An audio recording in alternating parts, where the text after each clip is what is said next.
एक समय की बात है। भगवान बुद्ध एक शहर में प्रवचन दे रहे थे। उन्होंने प्रवचन के बाद आखिर में कहा, जागो, समय हाथ से निकला जा रहा है। इस तरह उस दिन की प्रवचन सभा समाप्त हो गई। सभा के बाद तथागत ने अपने शिष्य आनंद से कहा, थोड़ी दूर घूम कर आते हैं।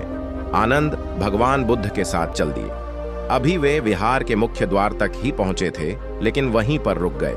प्रवचन सुनने आए लोग बाहर निकल रहे थे, इसलिए भीड़ का माहौल था।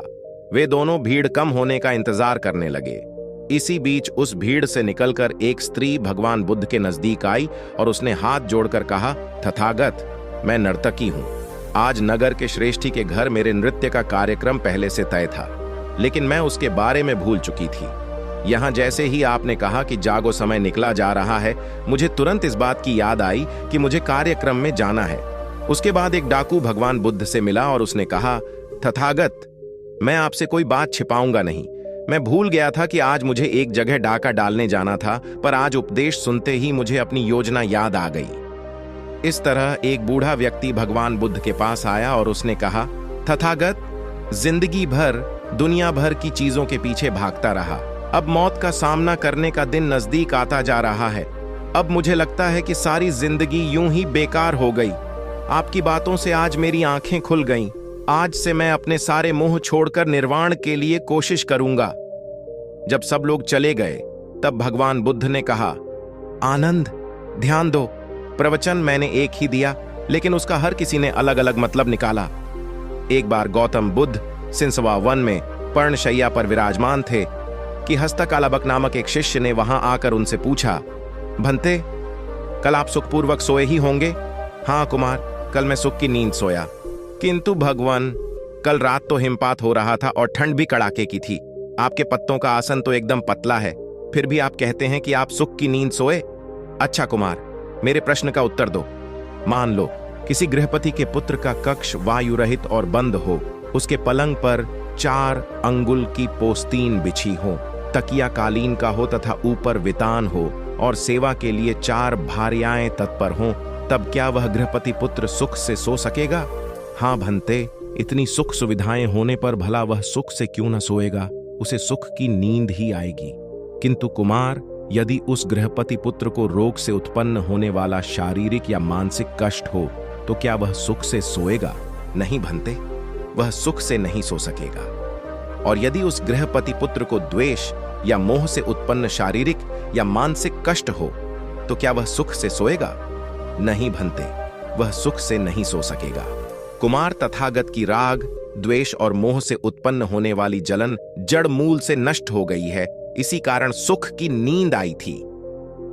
वास्तव में नींद को अच्छे आस्तरण की आवश्यकता नहीं होती। तुमने यह तो सुना ही होगा कि सूली के ऊपर भी अच्छी नींद आ जाती है।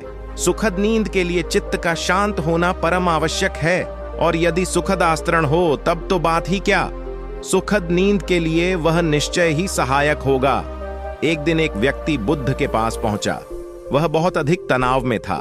अनेक प्रश्न उसके दिमाग में घूम घूम कर उसे परेशान कर रहे थे, जैसे आत्मा क्या है, आदमी मृत्यु के बाद कहां जाता है, सृष्टि का निर्माता कौन है, स्वर्ग नरक की अवधारणा कहां तक सच है और ईश्वर है या नहीं।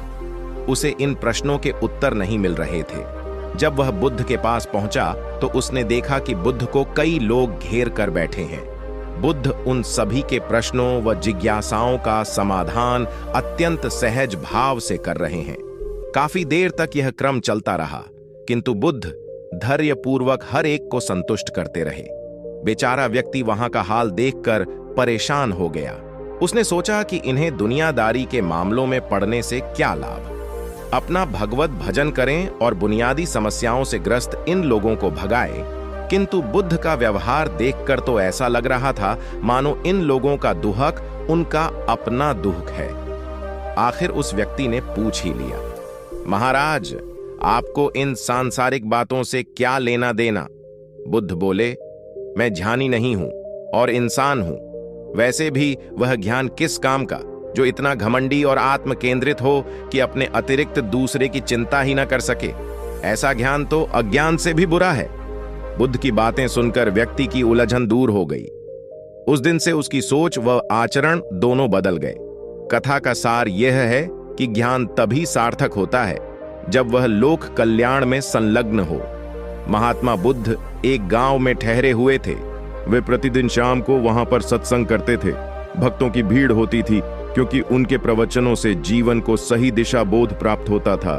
बुद्ध की वाणी में गजब का जादू था। उनके शब्द श्रोता के दिल में उतर जाते थे।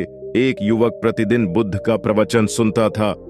एक दिन जब प्रवचन समाप्त हो गए तो वह बुद्ध के पास गया और बोला, महाराज, मैं काफी दिनों से आपके प्रवचन सुन रहा हूं, किंतु यहां से जाने के बाद मैं अपने गृहस्थ जीवन में वैसा सदाचरण नहीं कर पाता जैसा यहां से सुनकर जाता हूं। इससे सत्संग के महत्व पर शंका भी होने लगती है।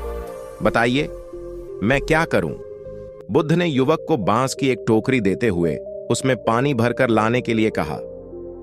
युवक टोकरी में जल भरने में असफल रहा। बुद्ध ने यह कार्य निरंतर जारी रखने के लिए कहा। युवक प्रतिदिन टोकरी में जल भरने का प्रयास करता, किंतु सफल नहीं हो पाता। कुछ दिनों बाद बुद्ध ने उससे पूछा, इतने दिनों से टोकरी में लगातार जल डालने से क्या टोकरी में कोई फर्क नजर आया? युवक बोला, एक फर्क जरूर नजर आया है। पहले टोकरी के साथ मिट्टी जमा होती थी, अब वह साफ दिखाई देती है। कोई गंदगी नहीं दिखाई देती है और इसके छेद पहले जितने बड़े नहीं रह गए, वे बहुत छोटे हो गए हैं। तब बुद्ध ने उसे समझाया, यदि इसी तरह उसे पानी में निरंतर डालते रहोगे तो कुछ ही दिनों में ये छेद फूलकर बंद हो जाएंगे और टोकरी में पानी भर पाओगे। इसी प्रकार जो निरंतर सत्संग करते हैं उनका मन एक दिन अवश्य निर्मल हो जाता है। अवगुणों के छिद्र भरने लगते हैं और गुणों का जल भरने लगता है। युवक ने बुद्ध से अपनी समस्या का समाधान पा लिया। निरंतर सत्संग से दुर्जन भी सज्जन हो जाते हैं, क्योंकि महापुरुषों की पवित्र वाणी उनके मानसिक विकारों को दूर कर उनमें सद्विचारों का आलोक प्रसारित कर देती है।